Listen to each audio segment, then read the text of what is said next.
সম্প্রতি দেশ জুড়ে আলোচনায় কন্টেন্ট ক্রিয়েটর শিমরিন লোবাবার বাগদান। পারিবারিক সূত্রে জানা গেছে ১৬ বছর বয়সে দুই পরিবারের সিদ্ধান্ত অনুযায়ী ঘরোয়া পরিবেশে বাগদান সম্পন্ন হয়েছে। এই ঘটনা আমাদের সামনে একটি বড় প্রশ্ন দাঁড় করিয়ে দিয়েছে। ইসলামে বিয়ের সঠিক বয়স কত?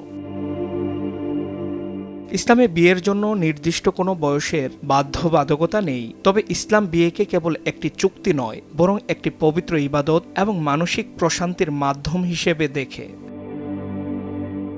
সূরা রুমের ২১ নম্বর আয়াতে মহান আল্লাহ বলেছেন, তিনি আমাদের জন্য সঙ্গী সৃষ্টি করেছেন যেন আমরা একে অপরের কাছে প্রশান্তি পাই।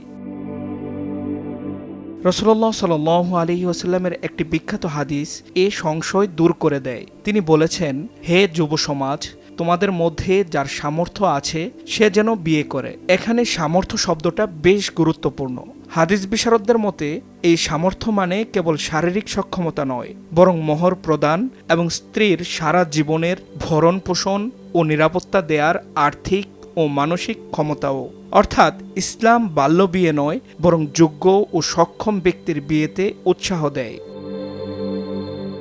ইসলামিক স্কলাররা মনে করেন, চারপাশের নৈতিক অবক্ষয় থেকে বাঁচতে দ্রুত বিয়েই সমাধান। কিন্তু মনে রাখতে হবে, বিয়ের পর একটি নতুন পরিবারের দায়িত্ব নেওয়ার মতো মানসিক পরিপক্কতাও জরুরি।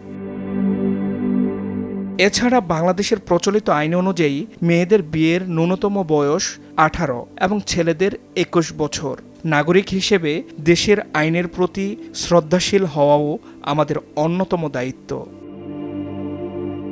মুফতি জাকারিয়া হারুন, সময় সংবাদ।